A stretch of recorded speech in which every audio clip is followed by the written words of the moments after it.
Good morning. Welcome to Walking Boxing. It is Sunday, May the 25th, 2025. And as always, when my football team loses, I'm a little bit flat today. Went down to the football yesterday in Melbourne to watch the Blues and the Giants. Yes, very, very disappointing day for us Blues fans.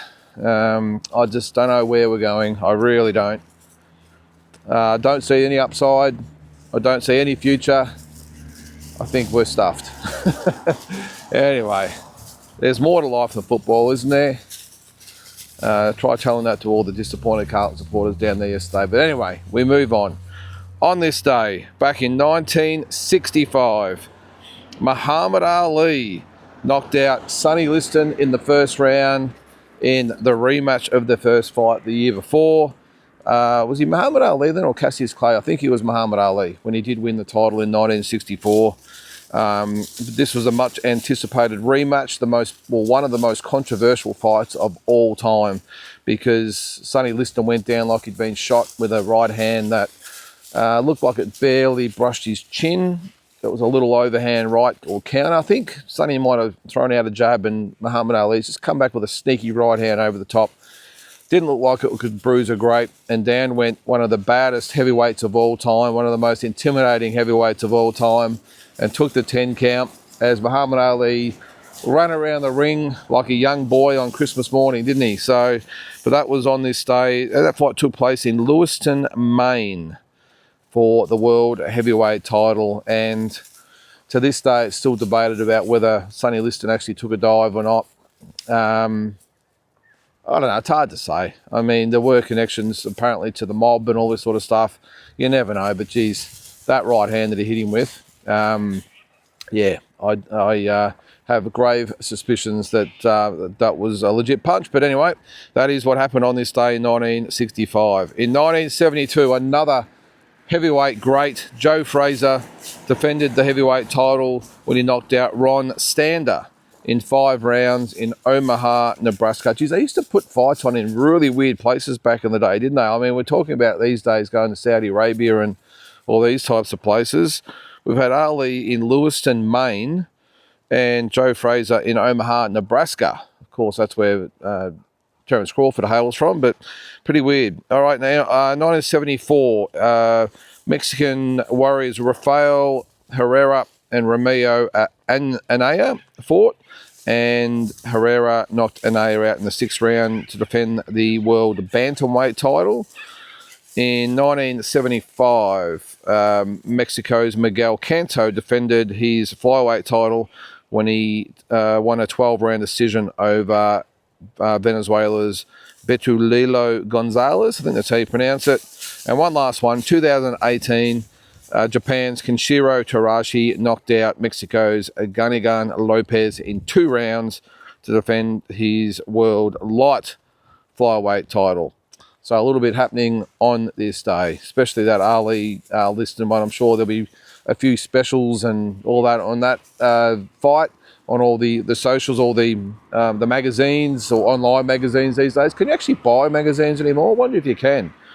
Actually, I did read that maybe the Ring magazine is still in circulation. I'm not sure, but I just remember back when I was a kid, every month, because I think I've said on here before, but, you know, of course, before internet and all this sort of stuff, and we never got TV fights on TV here, and every month my mum would make the pilgrimage down to the local news agency and buy me 5 or 6 magazines that had just come out that month, and that was my way of seeing what was going on in the boxing world. None of this internet that they have these days, and as I said, all the big fights are showing.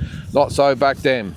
But anyway, now a little bit on Tim Tszyu. Now, I read an article yesterday that Justin Fortune, they always wheel him out when there's a big Aussie in a fight. He's, of course, the Aussie-based trainer over in LA. Been to his gym many times, Fortune's gym. I think he's moved since the last time I was there, which has probably been a few years now. But he was asked about Tim Tszyu and where he falls in the scheme of things. I think what they were doing is actually, I think because Manny Pacquiao will be training at his gym, or he will be training or doing the strength and conditioning with Manny Pacquiao, and they might have asked him about Tim Tszyu because apparently Tszyu and Pacquiao did some training together a few years ago after Tim turned pro. And I think he was asked about Tim, and he said he needs to get to the States to do his training camp and all this sort of stuff, which I think is just a given. I would think I think there was some word that maybe that Tim would do the training camp in Australia and bring fighters out to him. That's not the way I understand it. Could be the case. I'm not saying it's not, but from what I gather, Glenn Jennings is over in the States now, getting things organised for his training camp there now, and also getting ready for the press conference there, which I think is going to be June the 2nd. So keep a lookout for that one. I know a lot of people have been asking when's the press conference and when's it going to be officially announced, and I know a lot of people want to get organised, and I get that. But yeah, from what I gather, it will be June the 2nd. And so I'm not sure whether it'll be here or there. Maybe it's going to be a combination of both. Maybe he'll do his main training here and just go over there for sparring. I'm not sure, but Justin Fortune said any fighter worth his salt has to be over there. And again, I don't know why they always go to Justin Fortune in this situation. I mean, he never gets any airtime any other time until Manny Pacquiao comes out, or there's an Aussie fighter fighting or something, and then they all go to him for his opinions. Anyway, that's what they do. Look, he is right to some extent. I think that any fighter, whether you're from Australia or wherever, you've got to get to the States to do your training camp. Obviously, that's where all the sparring partners are, and you're just amongst it. You're amongst the grind over there, and it's just a different culture than here. Not to say our guys don't train as hard and put as much into it, but if you've been over there and seen the gyms there and experienced the gyms, you'll get what I'm talking about. It's really a lifestyle over there. It is. Now, maybe on the flip side, that Tim, having had his last couple of training camps over there, although I don't think he had the Spencer fight, did he? It was the two, his world title fights anyway, that he had over there. He was based there, so maybe he's thought that maybe it's taken him out of his comfort zone a little bit. Maybe he's not getting out of those camps what he wants to over there. I don't know, but only they will know. I'm sure they've all sat down and had a good chat about what's going to work best. And look, no matter what happens, even if he does base himself here, I would think that they'll be flying out, 2, 3, maybe even 4 of the best sparring partners they could possibly get for Fundora. So I think he'll be prepared, because you got the flip side as well that, as Justin said, over there is the best place to be as far as just being amongst it. But at the end of the day, you're away from home. Every fighter reacts differently. You're away, you are out of your comfort zone, and maybe that's a good thing sometimes. But some fighters might react differently. They might feel a little bit uncomfortable. They might get a little bit of homesickness. Who knows? But I think when you're at the level of Tim Tszyu, at that elite fighter level, you've got the luxury of being able to bring the camp to you, and maybe that's where he feels more comfortable. I don't know. Only Tim knows that. But as I said, keep a lookout for June 2nd I'd say it'll be Los Angeles. Manny's already obviously announced the card. He put it on his social media, which is his ability to do. He's the main event. But I'm not sure whether all the promoters that would have been happy about that. I mean, it's the worst kept secret in boxing, though, wasn't it? So I suppose it's no big surprise. But they said the press conference will be June the 2nd. Now, if Pacquiao does win this fight, I was thinking about the other day, where does it rank in boxing history's comebacks? 46 years of age, hasn't fought for 4 years, on the scrap heap. If he wins, does it compare to a George Foreman when he beat Mora? Maybe, look, I suppose you can't compare it to Bernard Hopkins because he never retired, did he? He just kept going. Muhammad Ali was a little bit the same. It depends on whether you think it's the greatest comeback just in boxing terms or the greatest comeback as far as the caliber of fighter that he's beaten. I mean, you've got Muhammad Ali, who never really retired, but he lost to Leon Spinks, and then came back and beat him later in the second fight to reclaim the title for the third time. So do you count that as a comeback, or do you count the fact of being out of the ring for so long as the biggest comeback of all time? For me, it's no contest. It's George Foreman. I mean, the guy's been was out of the ring for 10 years and came back at how old was he, 37 or 38 or something, and won the world title at 45 years of age. That, to me, is the biggest comeback of all time. Not to say it diminishes Manny's any greater. But the thing is, you've got to remember with Manny, he's coming in against the weakest welterweight champion in the division as well. So they've picked their mark really well, Team Pacquiao, and I still don't know how he's managed to get the fight, even though it is Manny Pacquiao, I get it. But geez, how Mauricio Sulaiman can be or stand there or sit there, whatever, with a straight face and say that he's deserving of a title fight when he hasn't fought for 4 years and he lost his last fight, hasn't won a fight for 6 years, and now is in a WBC title fight.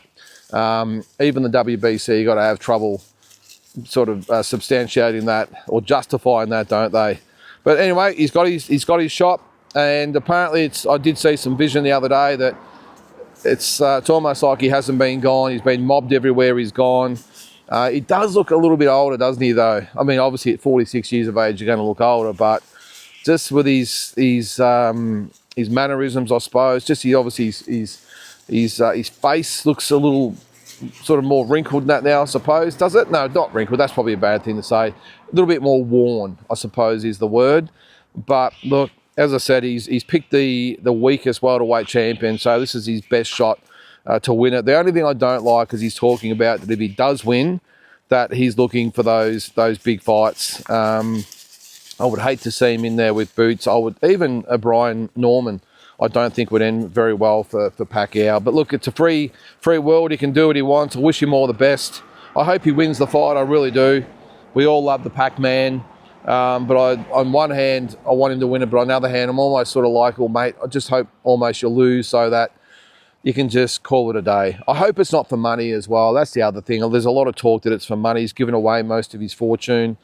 And look, he's always struck me as a guy who really couldn't care less about the money side of things. I think he considers himself rich just by being with his family and in his home country and being adored. I don't think there's any chance of him ever sort of being on the streets or anything. But giving away hundreds of millions of dollars probably seems horrific to a lot of people out there. But to him, he just doesn't seem to care, does he? He's happy and is living a good life, and I'm sure he'll always do that. Now, another fighter that's supposedly been retired, but is he coming back? Is he not coming back? Tyson Fury. He released a video of him, I think, was he on a boat or something, surveying the ocean, and he did say, look, I'm officially putting this to bed, along those lines. Anyway, I haven't got the official transcript here, but it said along the lines, why would I come back? Why would I possibly come back when I've got this? He said, for what? What did he say? They reamed him or rumped him or something like that, and they've got what they wanted. This is the powers that be, I suppose, the boxing world. They've done what they need to do. They've squeezed him for everything that he's got. Why would he possibly come back? He's probably worth, again, a couple of $100 million, so you can't begrudge him. But, geez, I don't know. I just still think that Anthony Joshua fight is there. I've just got a feeling that he has unfinished business with that fight.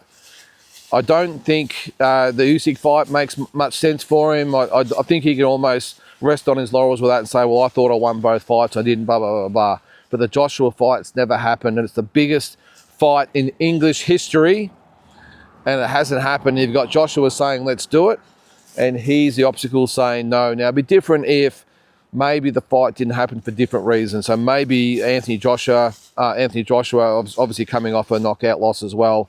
Maybe if it was a joint sort of issue where Joshua's up in the air and Fury's up in the air, and Joshua's maybe being promised a fight with Usyk and Dubois, the winner. Maybe that's put stumbling blocks in place. Maybe there's all sorts of things in place, but apparently there's nothing in the road to stop this fight happening if Tyson Fury wants it. So he's got to sit back on his yacht or wherever he is in the Mediterranean or wherever that video was filmed and think, do I really want to be in 20 years' time or 30 years' time sitting back and being the reason that, you know, the biggest fight in English history didn't happen? And would I have beaten him? Wouldn't I have beaten him? And Anthony Joshua, in that respect, will probably always have it over him, which we would hate, because Joshua wanted the fight and Fury didn't. So you got to remember with these guys and their egos. I've just got a feeling that fight still will happen. Obviously, it looks like he's been training. I've just got a feeling that at some stage they'll give us like 2 or 3 months notice and the fight is on. Just a gut feeling. Now again, Joshua's doesn't want to fight till December, but that gives them plenty of time. What is it? We are at the end of May, so it's only 6 months away. So maybe it could happen, I don't know. But again, I just think Tyson Fury's ego, I think it still will happen. Anyway, we will see, won't we? Plenty of time to make the fight anyway. All right. Now, the trip. I spoke about it the other day, and thanks to everyone that inquired. This is the Deep Dive Boxing Tours. There was one thing I didn't actually answer the other day, or let you guys know that a couple of people have asked me about, is how long is the tour. Now, I understand people have to get off work and organise things, so the trips will always be 6 days, or 6 nights, I should say. So we would always leave on the Monday of fight week. We get there on the Monday as well. We would leave the day after the fight, which would be a Sunday. We'd be home on the Tuesday. So just keep that in mind if you're doing your sums. We would leave on the Monday of fight week. We'd get home on the Tuesday the following week. So 6 nights. It's pretty much an 8-day trip, but of course 2 days of that is travelling. So we have 6 nights wherever we go, and most of the time it'll be Vegas, I would say. I am looking maybe to make the Canelo Crawford fight the first tour. It just depends on obviously where it's going to be. We still don't know. It looks like it will be Vegas, but the other thing is accessibility to, or access to, the tickets. If it's at Allegiant Stadium, I'm assuming there'll be plenty of tickets to go around. But if it's not, and they put it at the MGM or somewhere like that, or even T-Mobile Arena, tickets could be hard to get. So I'm just going to assess that once it's officially announced as far as where it is and what venue it's at and all that sort of thing, and then I'll make some announcements after that. But I did say the other day, you're always looking between sort of $5,000 and $6,000 to get yourself over there and have it all, all covered. So again, if you didn't see it the other day, it'll be airfares ex-Melbourne, but as I said the other day too, we'll be able to work something out as far as whether we might even meet in Sydney or whatever. But at this stage, the price will be ex-Melbourne. Accommodation at a good hotel that's close to the venue. Fight ticket, of course. There'll be a little welcome pack there as well. Maybe a T-shirt and a hat and a stubby holder, all that sort of stuff. Whatever I can find to put in there. But it'll be a really good trip, and you just get to come with me and experience what I experienced or have experienced in the past, and have a great time at the fights. And I'll be a tour guide to take you over there and show you all the sites and let you know all the best places to go, and just really come along for what is an awesome experience to get to the fights. And I'm assuming there's a lot of you out there that have always wanted to go to a big fight. Well, I'm going to give you the opportunity. So I've created a Facebook page as well, and an Instagram page. So jump on and give that a follow. I'm just putting some clips up there at the moment of some of the trips I've gone on. I think most of you out there have probably seen a lot of the videos. If you haven't, get on this YouTube page and go back and see my daily vlogs that I do. There's been quite a few, so that gives you an idea of what we get up to. So more details to come. So guys, look, that is going to do it for this Sunday. Hope you have a great day, and we'll catch you tomorrow.